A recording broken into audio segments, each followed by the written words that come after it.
The Buddha said that a seeker of peace should drop the world's bait. A seeker of peace should drop the world's bait. Now, I find these words extremely instructive and interesting. And this is from a sutta, an ancient discourse, called the Accenti Sutta from the Saṁyutta Nikāya, Connected Discourses with Devatas 1.4, Time Flies By. So in this sutta at Savatthi in India, 2,500 years ago, a Deva appears and has a conversation with the Buddha. Now, a Deva is like a heavenly being, sort of like an angelic being. So this Deva says, he kind of speaks to the Buddha in verse. He says, time flies by, the nights swiftly pass. The stages of life successively desert us. Seeing clearly this danger in death, one should do deeds of merit that bring happiness. Okay, so Dave is kind of just saying time flies by, life leaves us quickly. So seeing this danger, knowing that death is coming, one should do deeds of merit. So do good things that bring happiness. Uh, a fairly good statement, right, from the Deva. Now, the Buddha responds in verse, and you'll notice the first three lines here are identical to what the Deva said, but the last one is different. So here the Buddha says, time flies by, the nights swiftly pass, the stages of life successively desert us. Seeing clearly this danger and death, a seeker of peace should drop the world's bait. So the first thing to sort of ask yourself is, are you a seeker of peace? Are you interested in peace? Are you really interested in peace? How bad do you want it? And when he says the world's bait, what does this mean? So this is referring to, in my view, the sixth sense world. So in the Buddha's teachings, there are six senses. There are the typical five of sights, sounds, smells, tastes, touches. And then the sixth one is the mind, thinking, ideation, discursive thinking. Okay, concepts. In other words, here, the world's bait is the totality of our experience. This word world in Pali is loka. It's the universe. It's all experience.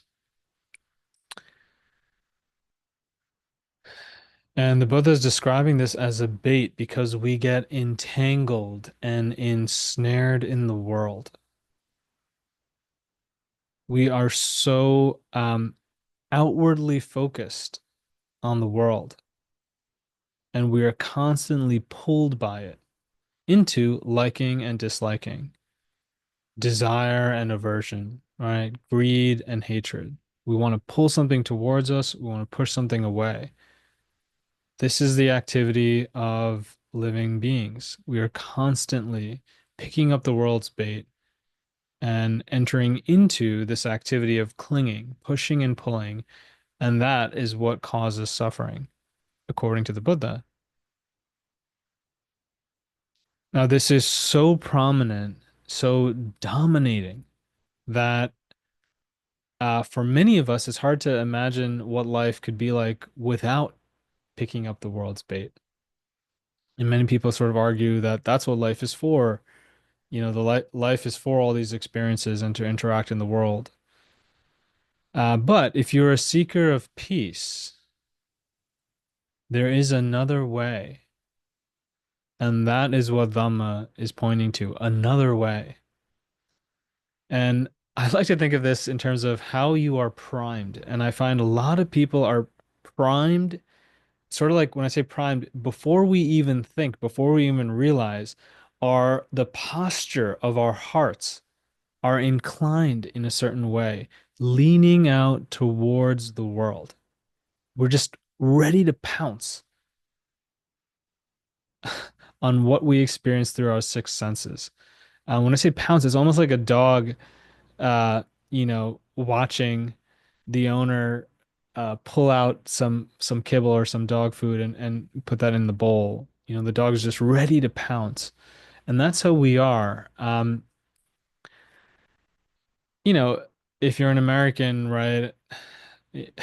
I'm just thinking how if you're dealing with a group of Americans and you throw out a topic like, let's say, Donald Trump, people are ready to pounce, or the economy, or money, love.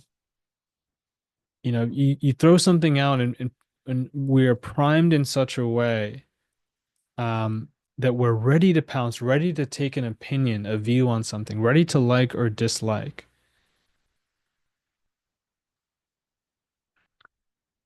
And I want to differentiate that leaning out into the world, being so interested in the world, so interested in what's going on, even in the present moment, so susceptible, so sensitive to the world, and yet we are not sensitive to our own hearts, to the body, to Vedana, to whether or not we feel well or not well, or sensitive to the qualities in the heart. And these four that I just mentioned are uh, described in the one of the Buddha's most famous teachings called the Satipatthana. These are the four foundations for mindfulness. So these are kind of four antidotes to this taking the world's bait. Rather than being inclined and leaning out and so interested in what's going on in the world, we can learn to just lean back and rest in awareness, as Ajahn Sumedho says, and as Tulku Urgyen Rinpoche says. They both say the same thing, just lean back and rest in awareness. Another teacher of mine, Willa Reed, describes this. This is how she talks about the Buddha's word uju, this ancient word from the Pali language, uju, which means upright.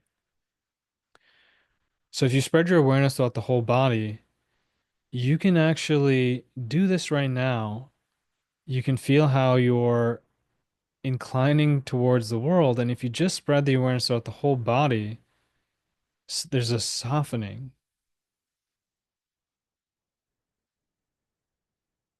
there's a centering, a coming together, a samadhifying, a unification, a harmony.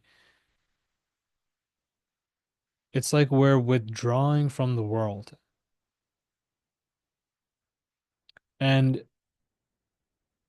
you know, this is not a bleak message. I remember when I first heard these words, a seeker of peace should drop the world's bait. And sometimes when I read some of these suttas where the Buddha talks about how the six senses are essentially the bait, like Mara's bait, sort of like a Satan's bait. It can, you know, at times I felt sort of very disgusted at the world and kind of not sure what to do, how to practice well when I hear these kinds of words. But really, it's not, it's pointing to this something else is actually very pleasant, very beautiful. It's this idea that what we already have, what's already here, what's innate, what's natural, is far better than what's in the world. It's almost like the heart doesn't know the treasure that it has within. And so it's looking out into the world and getting entangled in the world.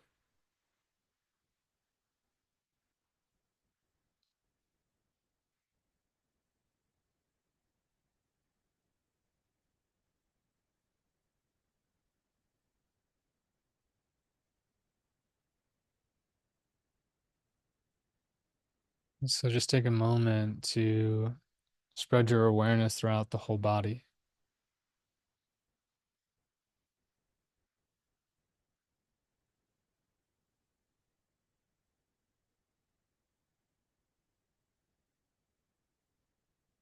I want to talk a little bit more about this act of withdrawing, releasing.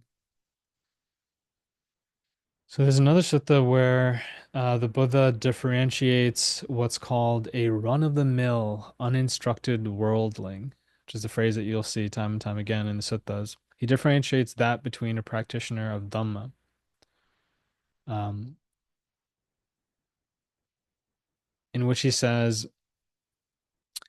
that a uninstructed person welcomes fame, praise, gain,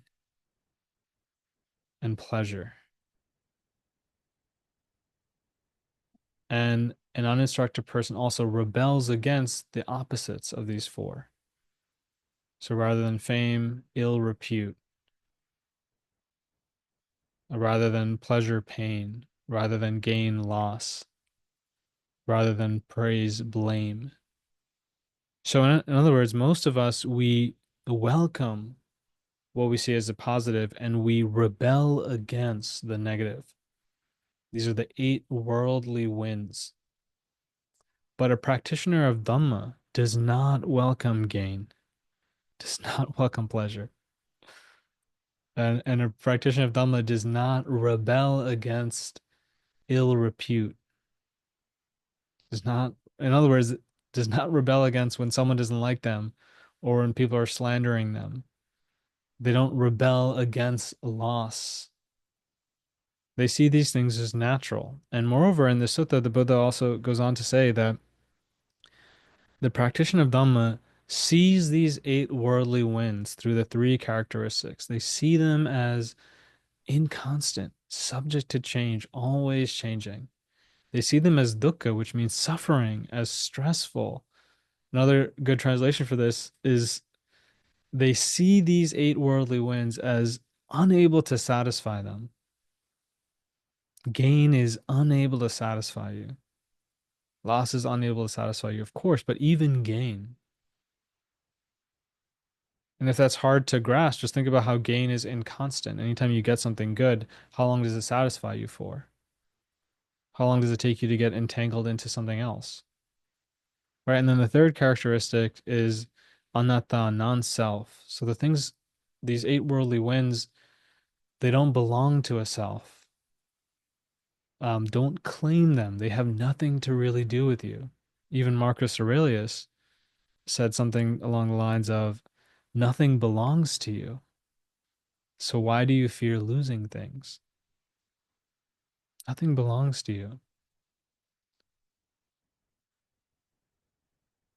Ajahn Mun talks about how along the path, when you see that perceptions, it's called sannyas, sankharas, fabrications, when you see that the things of the world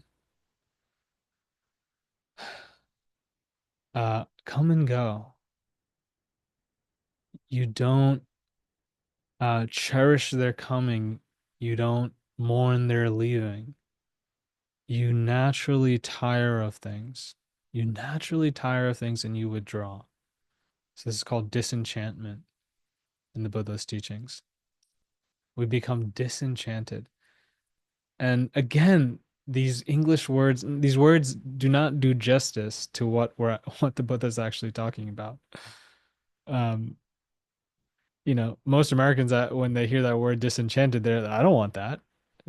I want to be enchanted. But the actual experience here is sublime, peaceful. Again, it's like we come out of neediness, we come out of weakness, and we realize that we are already rich.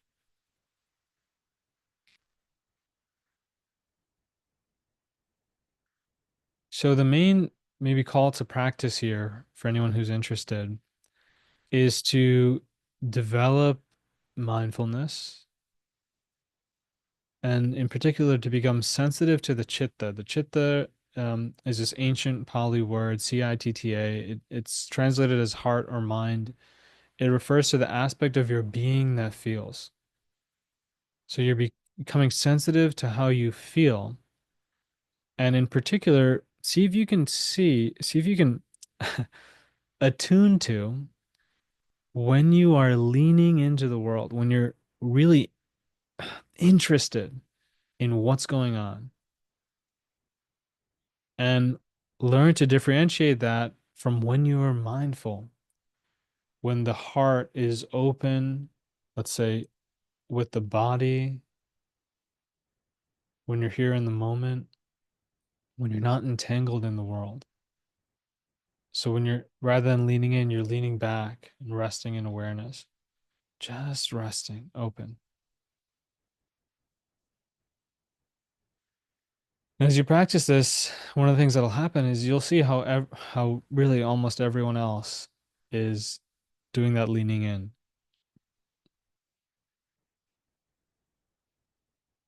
And the last kind of point I want to talk about here is your energetic hygiene. What happens when you're leaning in is sometimes you'll see things that you like, or you'll hear things that you like, and other times you'll hear things that you don't like. And how you feel is completely out of your hands. It's completely subject to the world. And just as a quick aside here, if you're consuming things like media, it's like social media or the news that are charging you up with a negative charge or a positive charge, take note of that. That is actually you taking the world's bait. And some people will say, no, it's really important to be plugged in and know what's going on. If you're a seeker of peace, at some point you have to learn to not be charged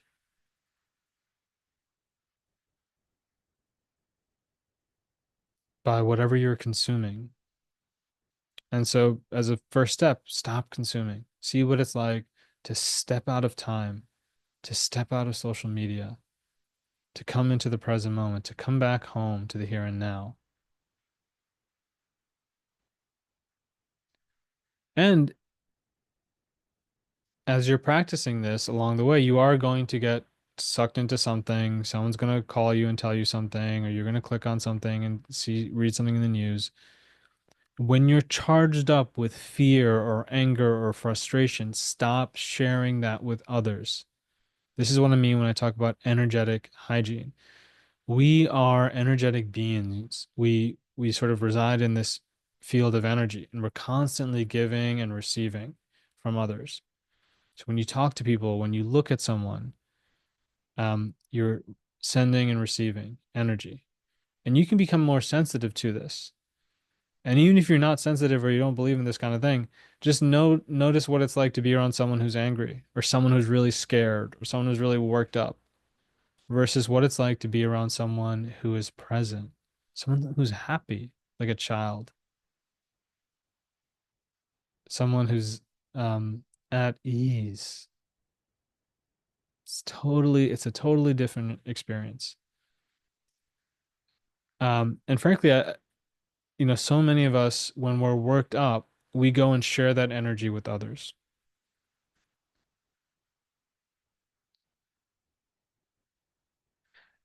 You don't realize the harm that you are doing to others. And some people, they don't realize the harm that they're getting by being around others who are inflamed by one thing or another. It is extremely harmful. It's just like having the flu and going out and infecting someone else. So if you're going through something that's creating anxiety, fear, depression, anger, don't spread that to the ones that you care about. If you want to talk to someone, it should be to someone like a spiritual teacher, a Kalyanamitta, what's called a wise or admirable friend, a beautiful friend, um, someone who can point you to Dhamma, someone who can point you to the path of peace.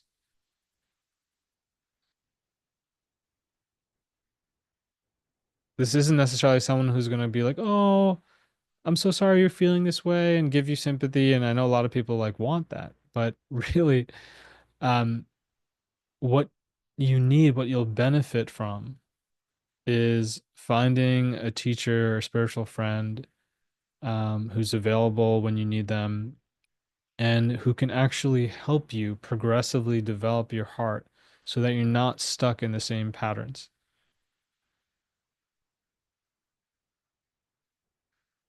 if you're interested in developing the mind towards samadhi, the beautiful middle of the path, um, samadhi is this ancient Pali word which refers to harmony, coming together, unification, and it includes the eight jhanas, which are these eight um, very deep territories of the mind that you can experience that are characterized by well-being, by peace, joy, and many other things.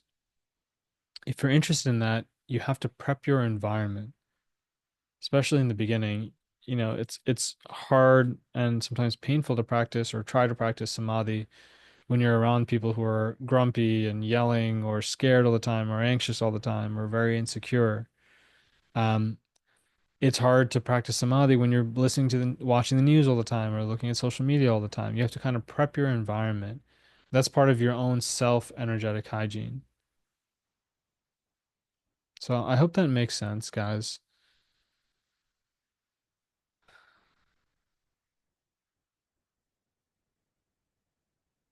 So before we close, let me see if there's anything else coming up for me.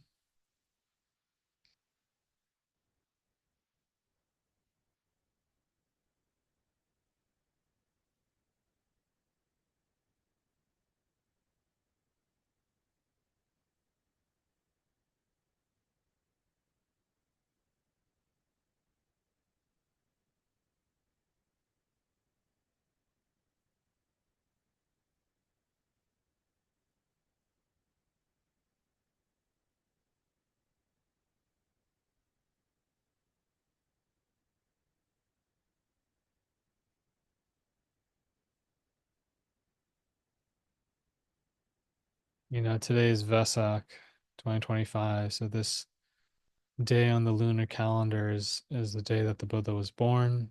It's the day that he attained to Nibbana or full awakening. And it's the day that he died.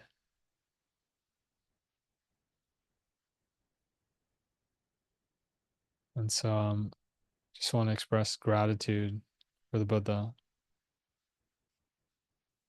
And I'm reflecting how in this sutta, the Buddha is progressing the understanding of this Deva, this heavenly being. So, the heavenly being says something that's fairly sensible. Time flies by, the nights swiftly pass, the stages of life successively desert us. Seeing clearly this danger and death, one should do deeds of merit or good karma that bring happiness.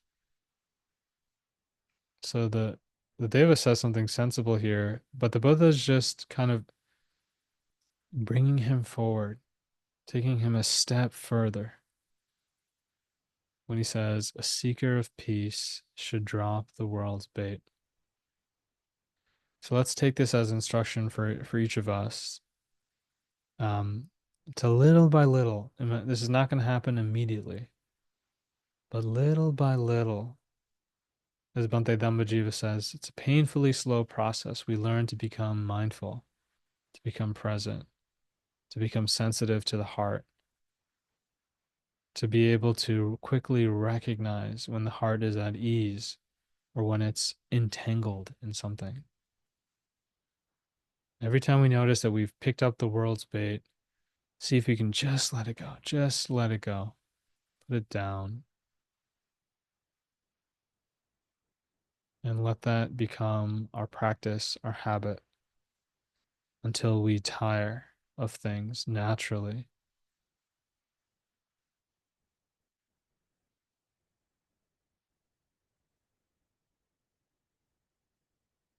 May all beings share in the blessings springing from this practice and teaching. By the power of these blessings, may all beings be at ease. May all beings attain Nibbana. Sadhu, sadhu, sadhu.